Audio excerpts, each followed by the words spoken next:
Welcome to Civil Services Achievers Point. We are discussing today the Assam Tribune of 24th August 2020. At Civil Services Achievers Point, we have various regular classes. We have online classes. We are also coming up with optional classes, ethics classes, and CSAP classes. This Assam Tribune analysis is based on the new pattern of APSC. However, it is also useful for both UPSC and other state level government examinations. These are the important newspaper articles we are discussing today. We will be also discussing the important editorial of 23rd and 24th August 2020. So students, let us begin. The first article we are taking from the Assam Tribune, it discusses the Supreme Court extends deadline till September 30 for verdict, the Babri Masjid demolition case.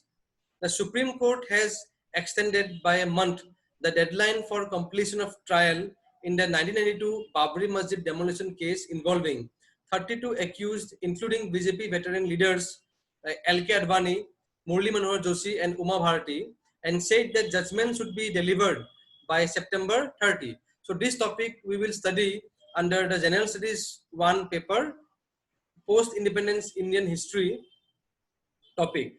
The top court, which had earlier fixed August 31 as the deadline for completion of proceedings, including pronouncement of the verdict, took note of the report filed by the Special Judge S.K. Yadav in the high-profile case.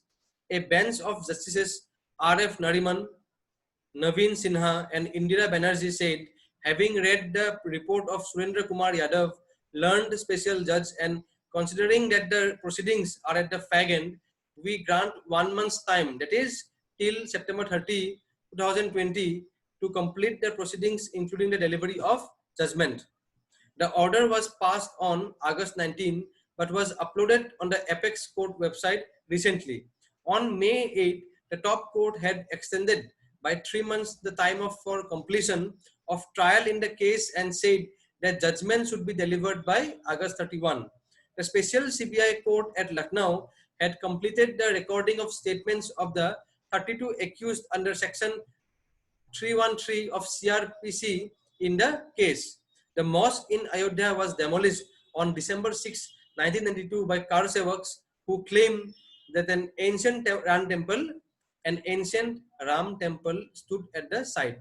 So this whole issue was highly debated and it finally moved to court because the existing mosque in Ayodhya was demolished on December 6, 1992 by car sevaks who claimed that an ancient Ram temple was there at the same site. Former Deputy Prime Minister L.K. Advani and BJP leader Murli Manohar Joshi, MM Joshi, who were among those leading the Ram temple movement at the time, had deposed before the court through video conferencing. The court has also recorded statements of BJP leaders like Kalyan Singh and Uma Bharati, both of whom appeared in person. Advani's statement was recorded barely days before the groundbreaking event on August 5 for a Ram temple at Ayodhya. Last year, a 5-judge constitution bench of the top court had ruled that the 2.77 acre land claimed by both Hindus and Muslims would be handed over to a trust for the building of a temple. So, as we know, last year there was a 5-judge constitution bench of the Supreme Court which ruled that the disputed land would be handed over to a trust for building of a temple. This judgment was given during the Chief Justice during the tenure of Chief Justice of India, Ranjan Gogoi of Assam. The court had also ordered the allocation of a 5-acre land at another site in Ayodhya for building a mosque. So this is the complete judgment. At the disputed site there would be building a temple, and the court also gave another land for building a mosque. The top court had in May asked Special Judge S.K. Yadav to control the proceedings in accordance with law so that the time frame is no longer breached. It had indicated to the special judge to avail the facilities of video conferencing to complete recording of evidence and hearing of applications that are uh, filed during the course of trial proceedings. The top court order was passed after the special judge had written a letter seeking an extension of time granted to him for completing the trial in the politically sensitive case. On July 19 last year, the top court had asked the special judge to deliver the verdict within 9 months, which was to end this April. It had also extended the tenure of the special judge at Lucknow till the completion of the trial and the delivery of the verdict in the case. Besides Advani, Joshi and Uma Bharati, the accused against whom conspiracy charge was involved in the case by the top court on April 19, 2017 include former Rajasthan Governor Kalyan Singh, BJP MP Vinay Katiyar and Sadhvi Nithambara. Three other high-profile accused, Vishwa Hindu Parishad leaders Giriraj Kishore, Ashok Singhal and Vishnu Hari Dalmia died during trial and the proceedings against them have been abated. Kalyan Singh, during whose tenure as Chief Minister of Uttar Pradesh, the disputed structure was razed or demolished, was put on trial in September last year before his tenure as governor came to an end. Exercising its plenary powers under Article 142 of the Constitution, the top court had directed the Uttar Pradesh government to pass appropriate orders in consultation with the Allahabad High Court to extend the tenure of the special judge who was set to retire on September 30 last year. So this is very important. Under Article 142, the Supreme Court has directed the Uttar Pradesh government to pass orders in consultation with the Allahabad High Court to extend the tenure of the judge who was set to retire on September 30 last year. So now coming to the next important topic, endangered Madagascan moon moth spotted in Noklak district of Nagaland. Now this is a very important topic under science and technology and environment and biodiversity. The newly created Noklak district of Nagaland has got a new visitor. An endangered Madagascan moon moth was spotted during a program held to dedicate the newly constructed Deputy Commissioner's office. The Madagascan moon moth is native to the rainforests of the Madagascan moon moth is native to the rainforests of Madagascar. Although endangered in the wild due to habitat loss, it is bred in captivity. The male moon moth has a wingspan of 20 centimeter and a tail span of 15 centimeter, making it one of the largest silk moths.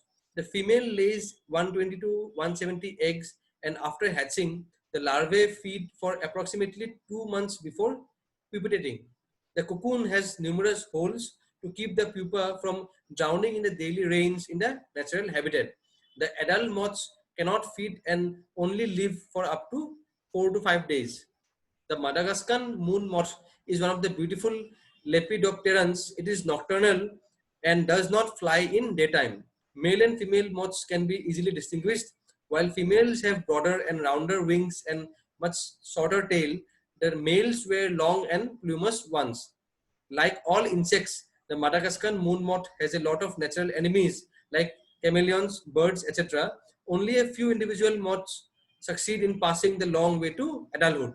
The Madagascan moon moths are spotted occasionally in the Indo-Myanmar region, having a large forested area and a rich biodiversity of flora and fauna. So this topic is important because the prelims-based question may easily APSC may easily ask. So students, please make a note of it and revise it frequently so that if any question comes in mains or prelims, it can be answered correctly.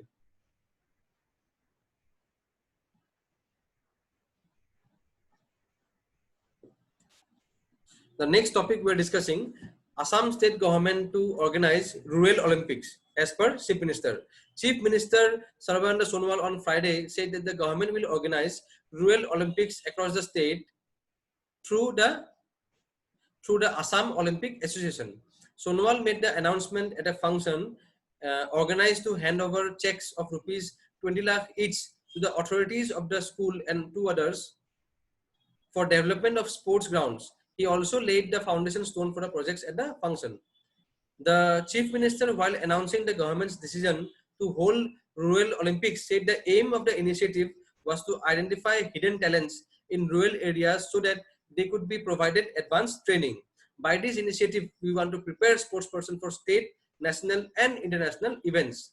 He said. The Chief Minister said sports enables development of a competitive spirit among the people and contributes to excellence in education and all-round development. Sonowal stated that Majuli was a big pool of sports talent and government will do its best to bring out such hidden talents. The member secretary of the state level advisory committee for students and youth welfare Assam, Lakshya Kuor and Tingkhong MLA Bimal Bora were also present. In the same function, Sonowal distributed power tillers, solar lamps and CI seats to beneficiaries under the Integrated Tribal Development Project. The Chief Minister later attended a function organized by the district administration at the Majuli College auditorium at Kamalabari to pay tribute to Venerable Satradhikar of Majuli, Majuli's Notun Kamalabari Satra, and a leading Vaishnavite scholar of the country, Narayan Chandra Goswami, who passed away recently. He recalled the immense contributions of the Vaishnavite scholar towards preservation and the promotion of Kshatriya culture. The next topic is very important for prelims-based question. Tezpur University becomes the first institute in Northeast to install rooftop solar power plant. At a time when the world is fighting climate change and exploring alternative ways to generate energy, Tezpur University is prioritizing the use of renewable energy for generating electricity for its buildings and classrooms as part of its sustainable campus initiative.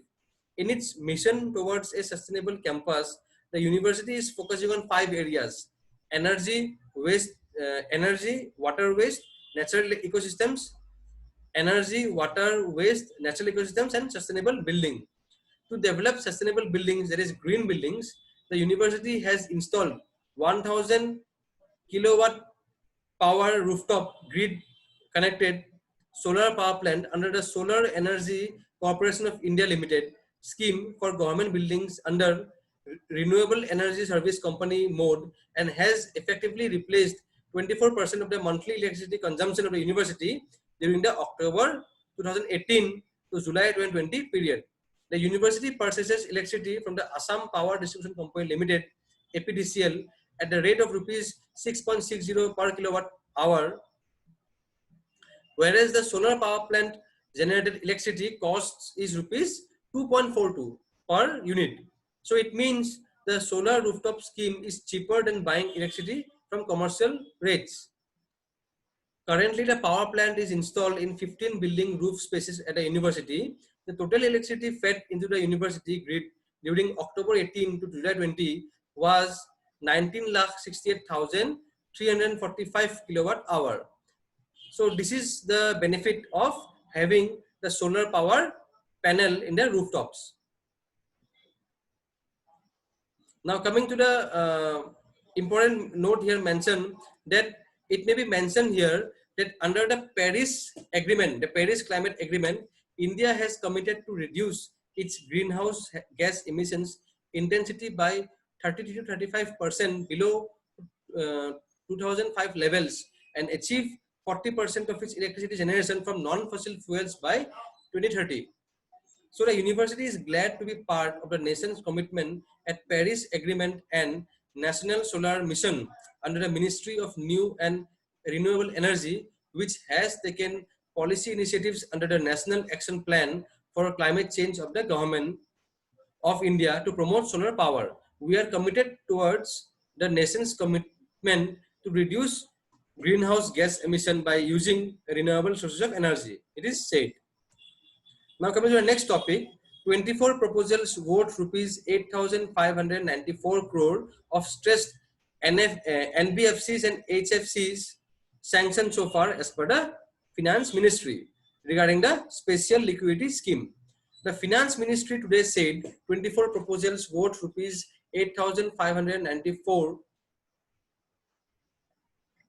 crore of stressed NBFCs and HFCs have been sanctioned under the special liquidity scheme announced as part of the rupees 20.97 lakh crore Atmanirbhar Bharat package. The scheme, which was launched on July 1, permits both primary and secondary market purchases of debt and seeks to address the short-term liquidity issues of non-banking financial companies, that is the NBFCs, and housing finance companies, that is the HFCs. Sharing implementation status update of the 30,000 crore rupees special liquidity scheme SLS. Finance Minister Nirmala Sitharaman in a tweet said that 24 proposals with a total sanction amount of rupees 8,594 crore have been cleared as on August 21, while 17 more applications seeking financing of up to rupees 3,684 crore are under process. So NBFCs and HFCs came under stress following a series of defaults by the IL&FS group formed in September 2018. NBFCs, including microfinance institutions recorded under the RBI Act 1934, excluding those registered as core investment companies, and any HFC registered with the National Housing Bank under the National Housing Bank 1987 Act, which is complying with certain specified conditions, are eligible to raise funding from this facility.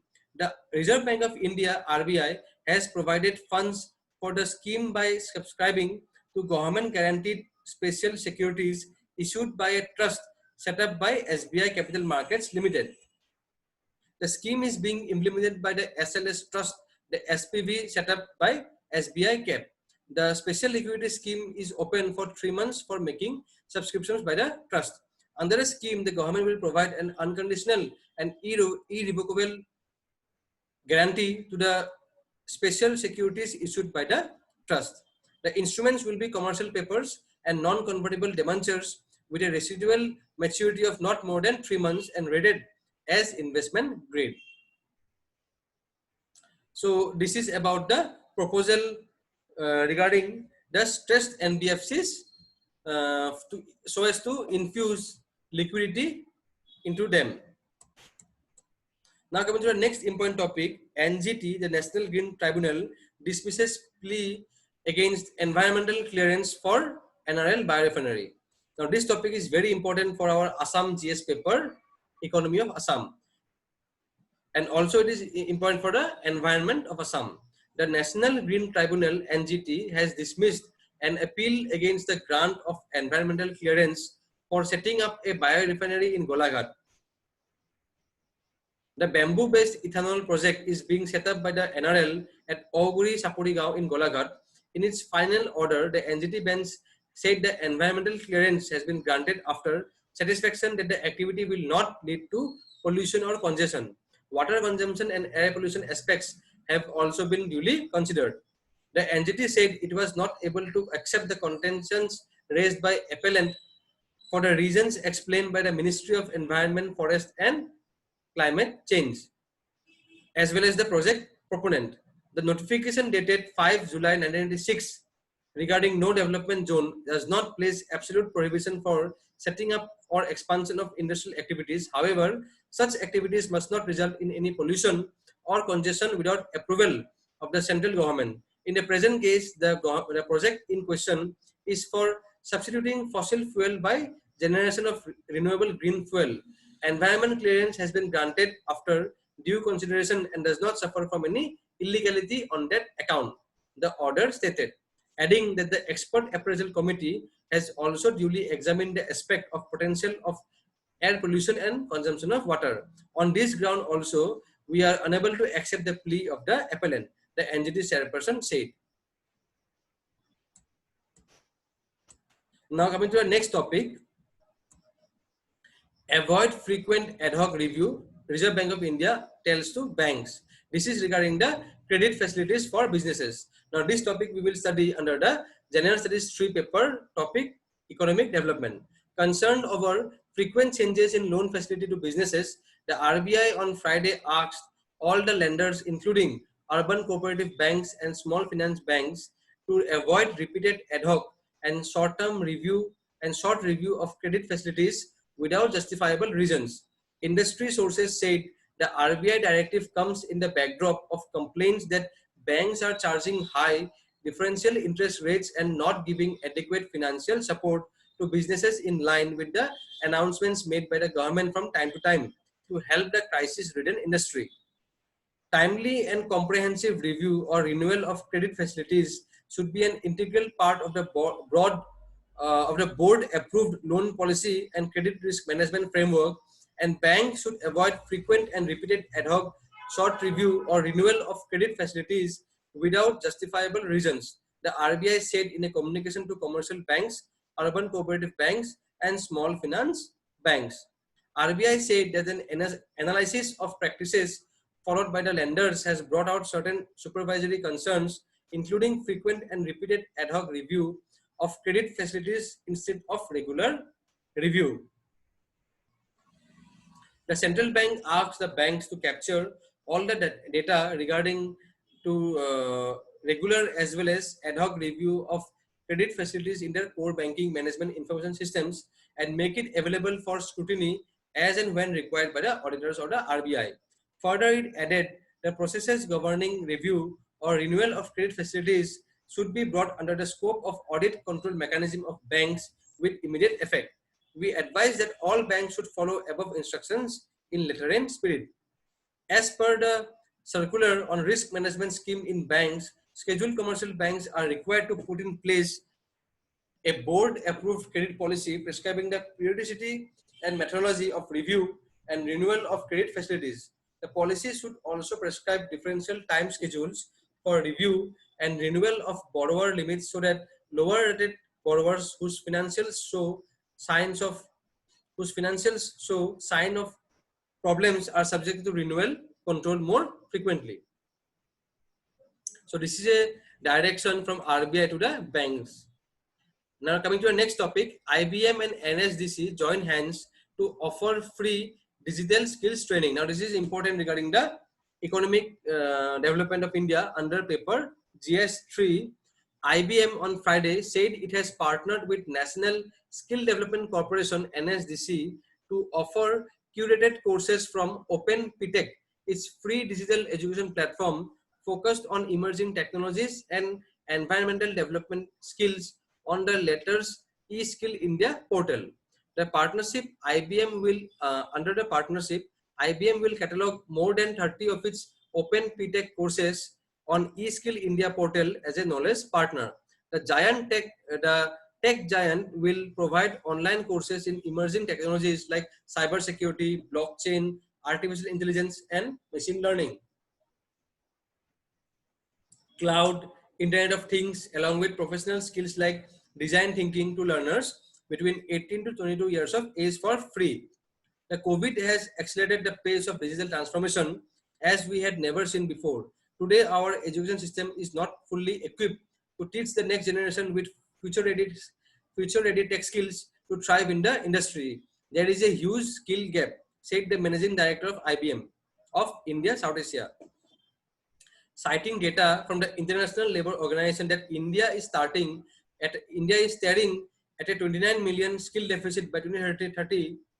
He said it is essential that businesses take an active role in supporting their existing workforces in reskilling and upskilling.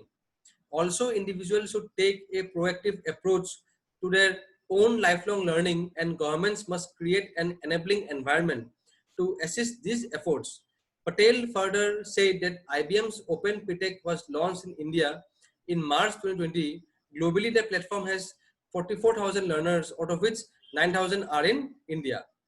The platform equips learners and educators with foundational technology competencies along with workplace learning skills. Under the partnership, Open PTech platform will also offer courses to develop soft skills, professional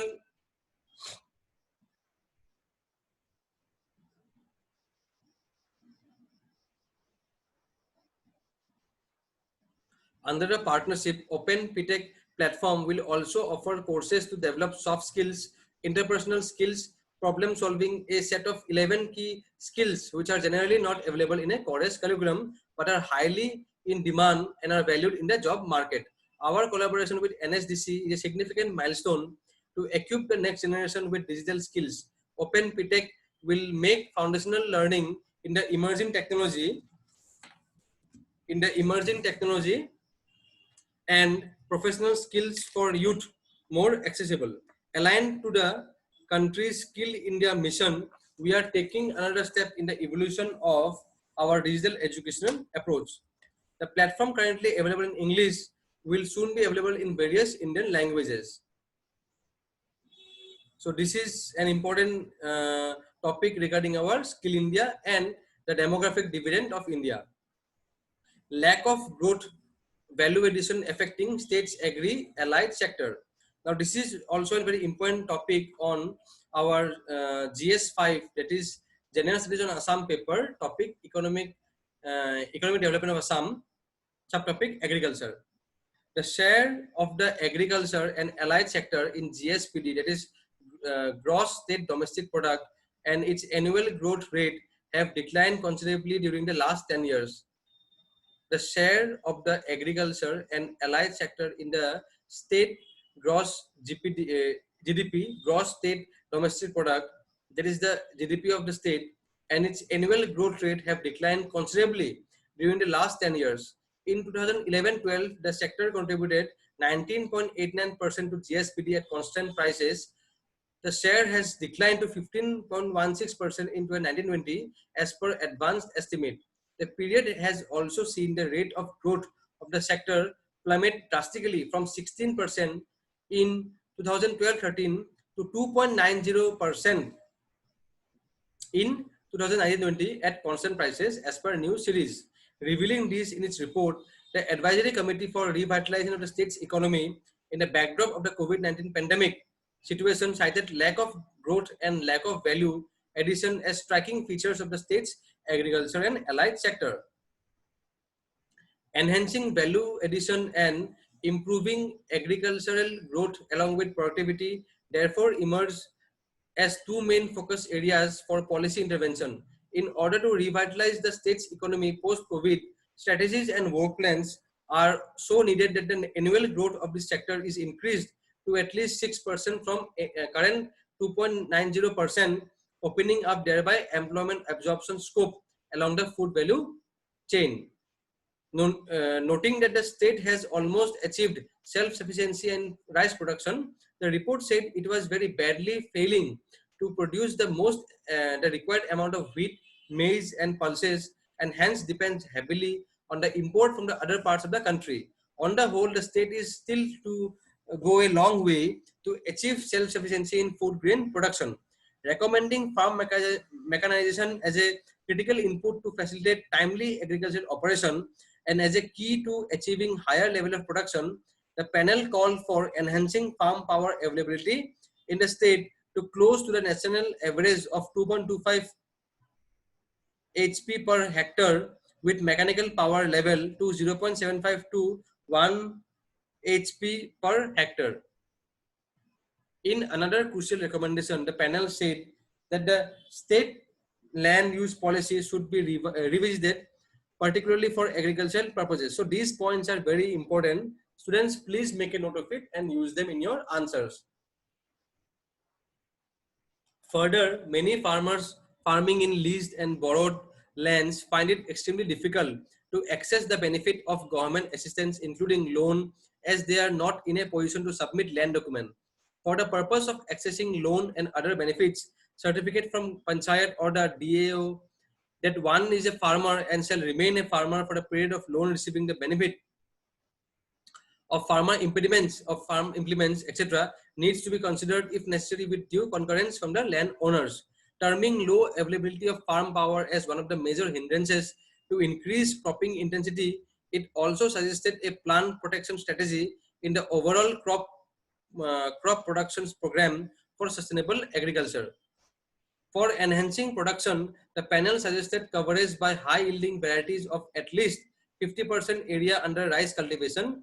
It recommended the use of combined harvester wherever Boro paddy have been cultivated.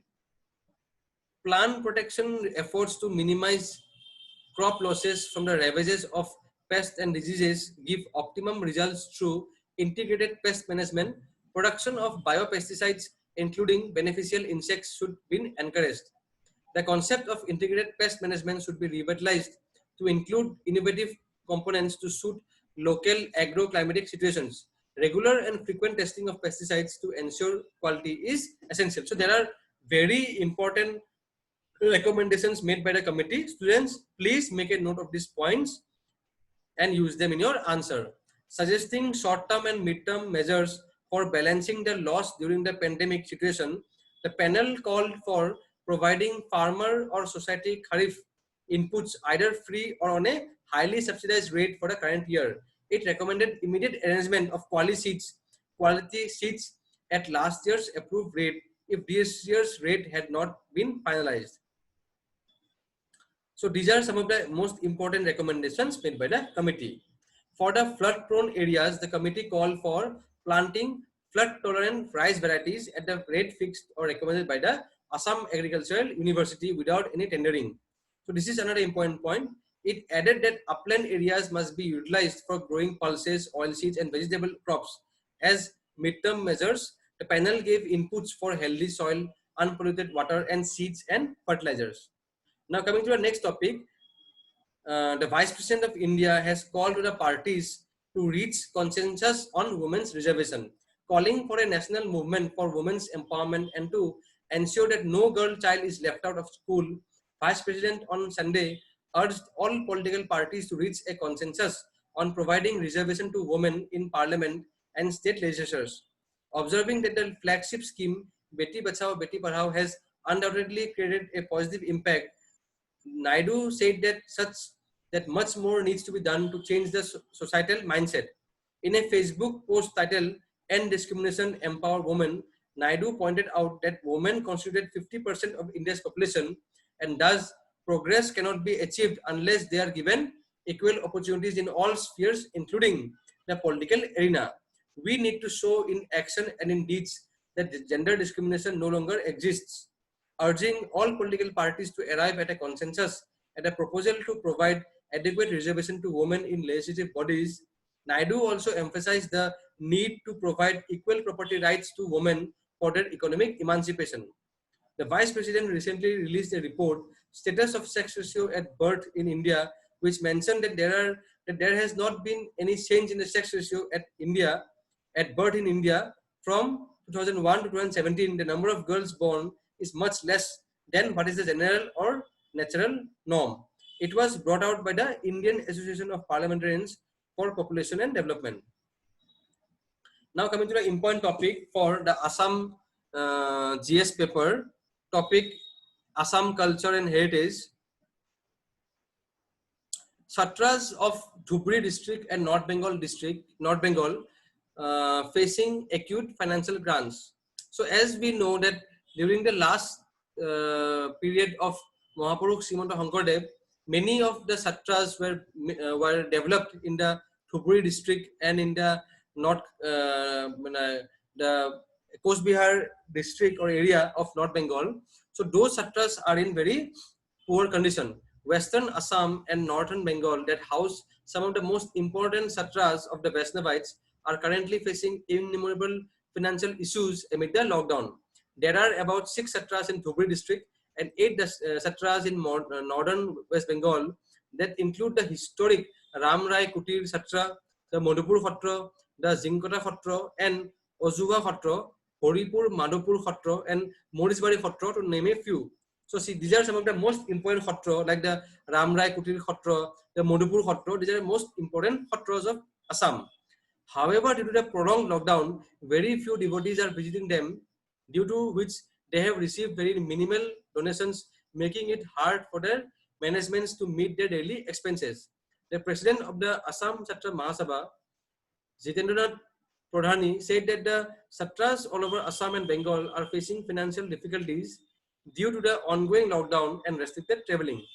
However, all the satras in these parts of the state and in North Bengal depend primarily on donations by the devotees, especially the devotees that come from different parts of the state.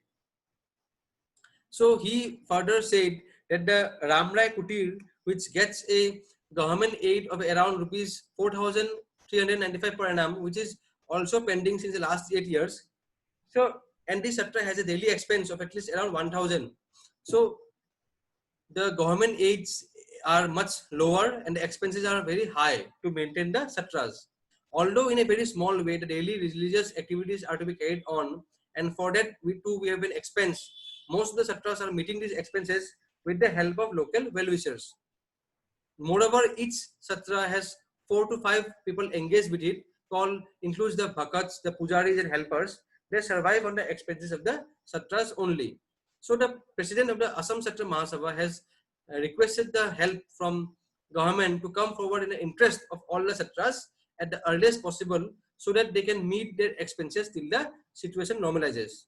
Now coming to the next topic, critical infra building to put India on par with US, UK in 2 years as per Minister Gadkari.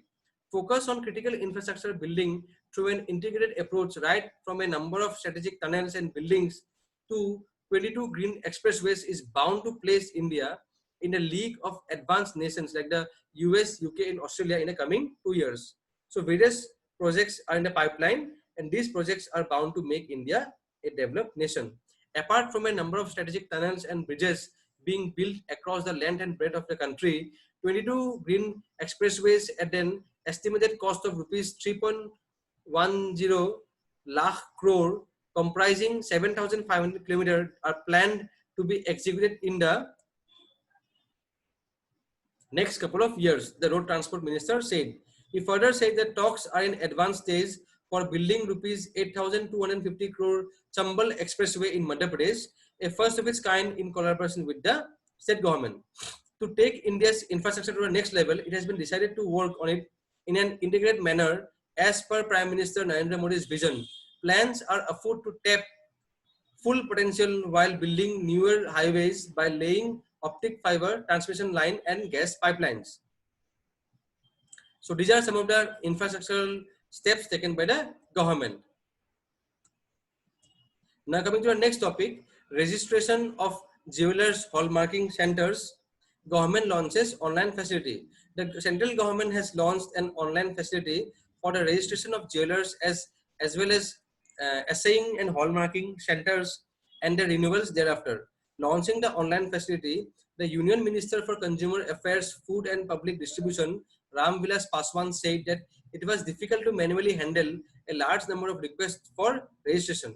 He said that the online system will ensure ease of doing business for both jewelers and entrepreneurs who have set up assaying and hallmarking centers. Hallmarking of precious metals will be mandatory from June 1, 2021. Now, this is a very important step regarding the hallmarking of gold jewelry. Government asks generating companies, Gencos, to cap late payment charges at 12%, eye on reducing financial burden on distributing companies. So in order to alleviate the financial stress in the power system, all generating companies and transmission companies have been advised by the Ministry of Power to levy a late payment charges at a rate not exceeding 12% per annum for all payments made under the liquidity infusion scheme for the PFC and REC under Atmanirbhar Bharat. This scheme is aimed at reducing the financial burden on distributing companies and help them clear their dues to generating companies. In general, the applicable rate of late payment charges is quite high despite the fact that interest rates in the country have softened over the last few years.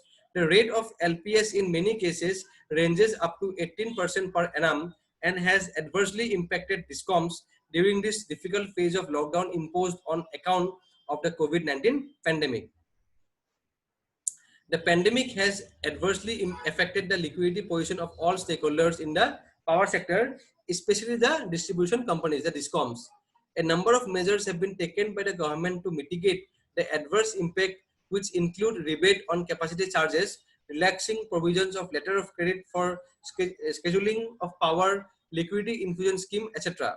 One of the measures taken is with regard to late payment charges, LPS, which becomes applicable in case of delayed payments by distribution companies to the generating companies and transmission licensees for power purchase or transmission of electricity for a period up to June 30, 2020. Now coming to the next topic, GST Appeal Cases. CBIC, the Central Board of Indirect Taxes and Customs, makes virtual hearing mandatory. The CBIC has asked GST field offices to conduct hearings in GST appeal cases via video conferencing for their expeditious disposal while ensuring social distancing. In April, the Central Board of Indirect Taxes and Customs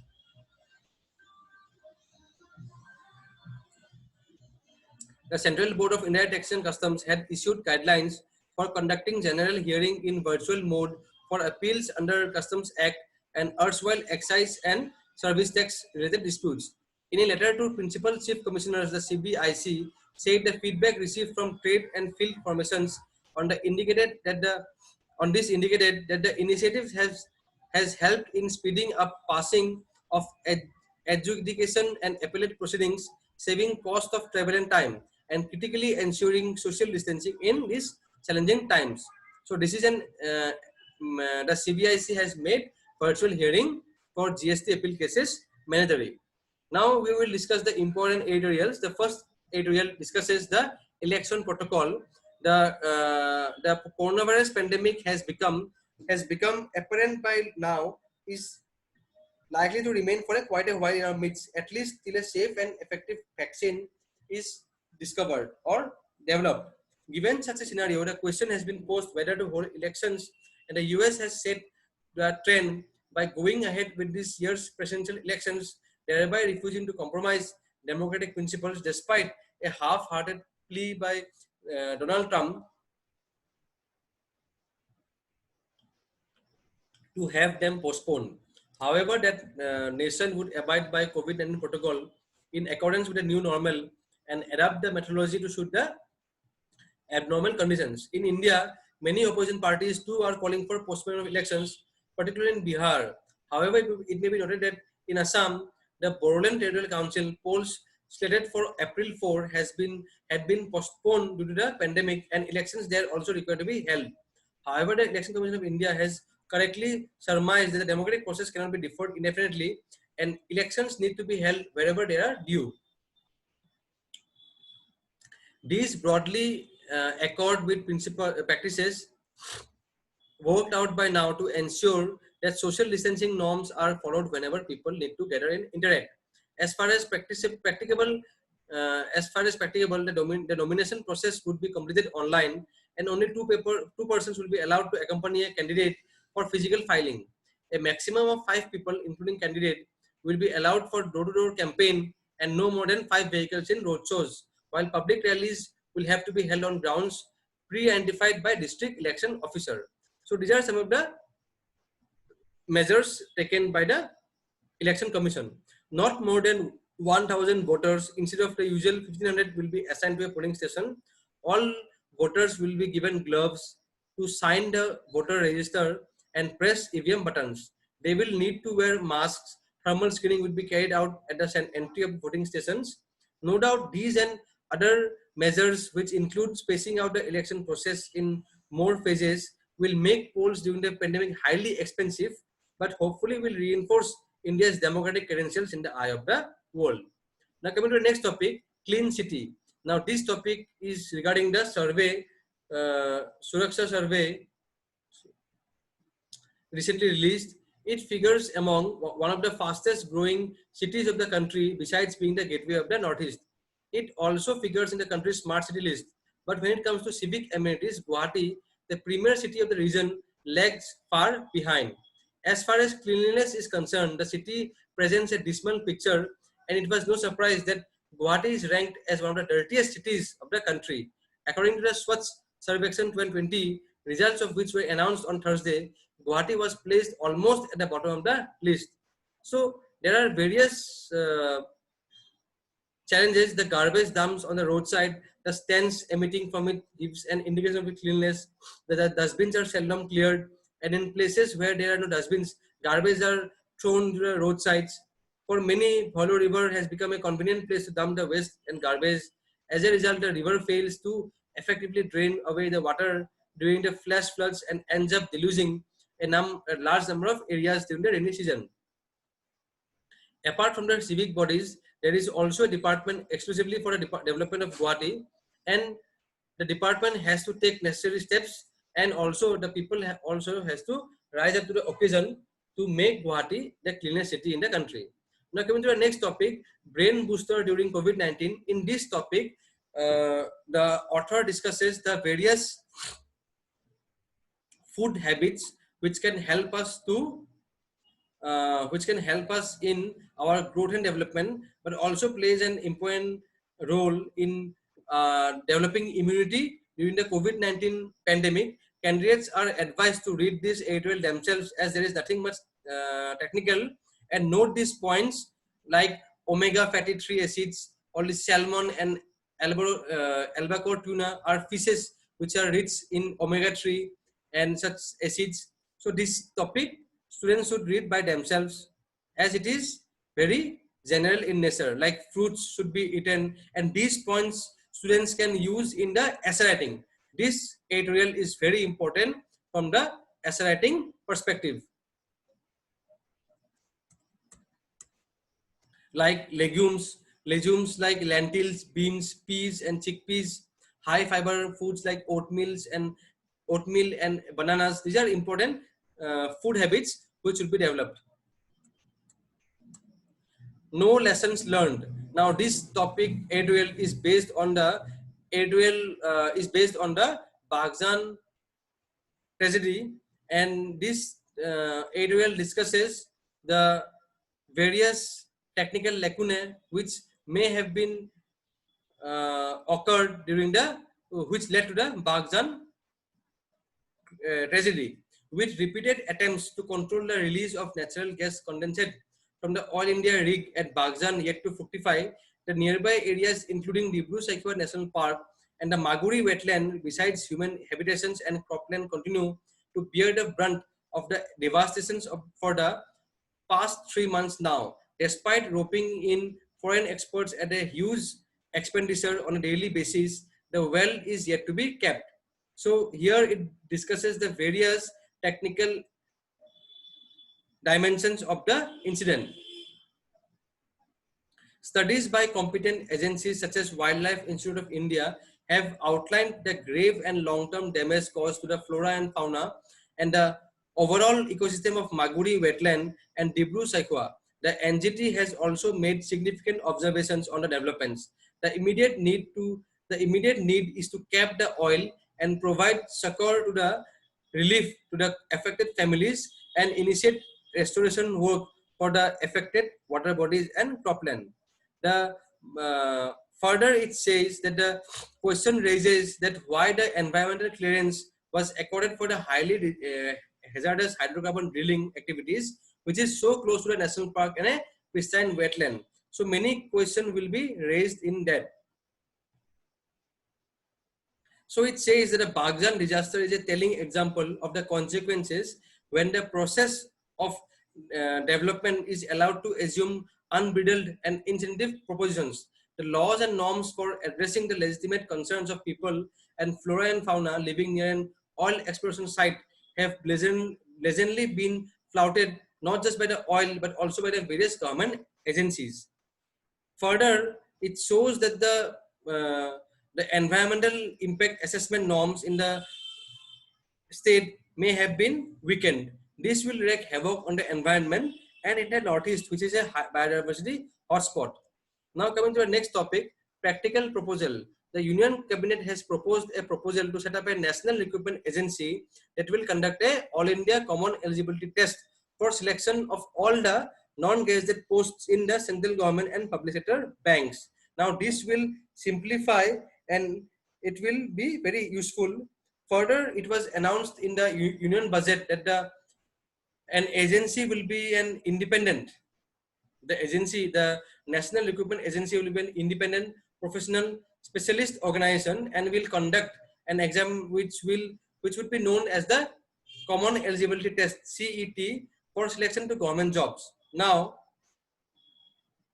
it will be helpful because nation's job seekers, particularly candidates from economically weaker segments, who cannot afford travel to multiple centers to give different assessment tests, those in far-flung areas who face difficulty in reaching different centers, and women candidates who are unable to travel to different cities because of travel and accommodation related constraints.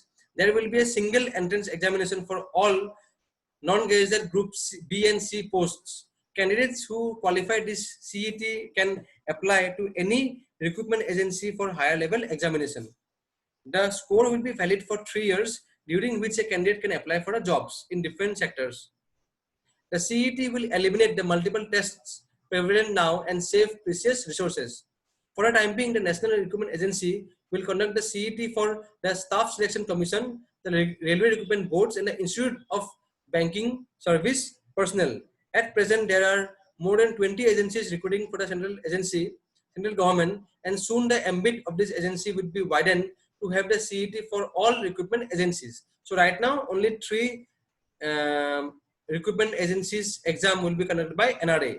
The agency will be an autonomous society which will go a long way to solve problems faced by candidates, including delay in the processing of application, the need to offer bribes, and other impediments related to the participation of aspirants.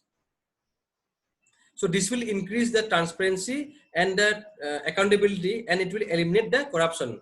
The agency is expected to implement a new methodology enabling quicker generation of scores, better infrastructure, and access for rural candidates, including women and disadvantaged candidates.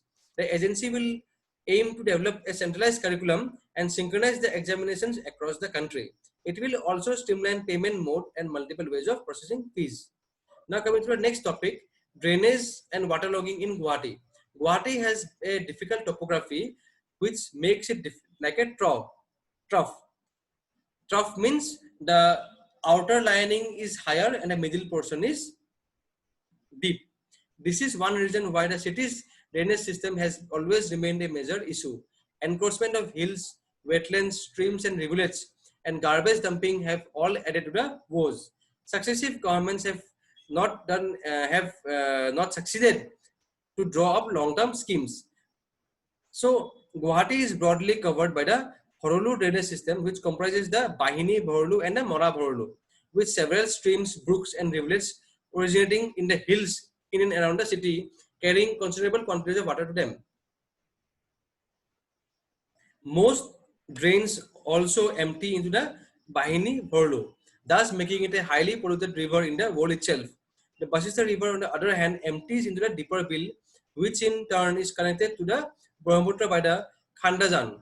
While Bahini Bhorlu and Basista come from the Meghalaya hills in the south, the Mora Bhorlu originates near the Kalapahar and meets the Bahini at Sabipul to flow out together at Bhorlumuth. The Bhorlu drainage network is very often discussed because it covers most of the older as well as posh localities of the city. In contrast, the other two networks hardly find any space, be it government domains or the media. Of them, the Basista River, after coming down from Meghalaya, flows northward through Hatigao after crossing National Highway 715 near the Brahmaputra Board office, and then westward to Sonaiguli, after which it flows west to empty into the Dipper Bill. A part of the Basista water is also diverted through Nalla at Bakrapara, which also finally meets the Dipper Bill. What is least discussed is the network of streams and rivulets that come down from Meghalaya and Khanapara hills and pass through Khanapara and Panjapari. These are all connected to and are feeders for Silsako Bill. This is important. This is another network of streams consisting mainly of the Amsang River, which comes from the Buragosai Hill, takes several smaller streams and flows through Narengi Cantonment and Satgao to Tepar Bill, which has over the years merged with Silsako. Another stream originates at 9 Mile in Meghalaya, flows along the national highway, then through the veterinary college campus and becomes known as Zuri or a rivulet when it reaches Zuripar on the Panjabari road. The Zuri flows through Zuripar and empties into Tepar and Silsako Bill. So this is about the drainage system of Guwahati. Important drainage systems discussion is made in this editorial. Students are advised to make a note of it. So here certain recommendations have been given. The authorities concerned have been mostly elevating the roads, including the Panjabari road, especially because of the VVIP movement to the Kalakshetra and movement of army officers to Narangi. This has only further aggravated the problem instead of solving it. Flash floods in the Zuri have affected Khanapara too, and especially after diverting the drains on the western side of the highway between Khanapara and 9 Mile to the eastern side. The government of Assam had several years ago taken up the issue with Meghalaya counterpart, but it did not yield any result as it remained confined at a DC level issue between Kamrup Metro and Rivoy districts. A wider drain along the highway from Konadhara to Diporbil by overcrossing the Bahini and Bosisor rivers can also mitigate floods and waterlogging in Khanapara, Panjabari and Sosol. Within Guwahati city, reopening the culverts under Panjabari road and clearing the original rivulets directly to Silsako, removing encroachment on the Zuri and other streams rivulets, diverting a portion of the Zuri water at Khanapara to the unused drain on the eastern side of the GS road up to Rukminigao are practical solutions. So these are some of the practical solutions given. Students, if any question specific to Guwahati floods come, please note these points and quote them in your answers. Above all, drastically removing all government and private structures from Silsako Bill and Bondajan Bill, widening the bridge span near the Oil India Gate and desilting the two bills under provisions of the Guwahati Water Bodies Preservation and Conservation Act will immensely help address the growing problem. Now coming to our next most important topic, states should have no religion. Notwithstanding the political rhetoric of India finally embarking on the path of building a Ram Rajya with the Prime Minister offering Bhumi Pujan of the temple, the Ram temple at Ayodhya, the concept of Mahatma Gandhi's Ram Rajya was actually a religion neutral one because he believed that religion was basically a fate in a particular moral system. Ram Rajya was a just and humane government and society which was equivalent to realizing God on earth. So this editorial discusses the need for separation of religion and state. It also discusses very many incidents of world history like the Mesopotamia and Egypt were among the earliest civilizations where kings were revered and treated like gods. The rulers assumed dual responsibilities of administration and carrying out priestly duties was common in Italy, Greece and Rome. So the author has given many important examples from world history. Also in there is historical evidence of kings endowing temples in Kamrupa during the pre-Ahom eras. Later, the Ahoms and the Koch kings patronized the Kamakya temple, although their personal religious belief did not exactly align with the religious practices. So, another important example which was recently in news, the Hagia Sophia. The Hagia Sophia was the biggest cathedral to be built in the 6th century AD by Constantinople. The Islamic Ottomans captured Constantinople and renamed it Istanbul and converted Hagia Sophia into a mosque. So, however, the Turkey was defeated in World War I and Mustafa Kemal Atatürk, as part of its drive to rebuild Turkey, converted the mosque into a museum. However, recently, Turkey has again converted it into a mosque. So, this editorial has discussed that various state has taken religion as a policy. However, though the belief of the state may be secular, but we can take religion as a tool to develop social harmony and progress and initiate progress and development in the society. So friends, we have discussed all the important articles and editorials of 23rd Sunday and 24th, that is today's Monday's Assam Tribune. I hope this discussion was helpful. Please make a note of the important points we have discussed and revise them and use them in your answers. Thank you for listening the video. Thank you.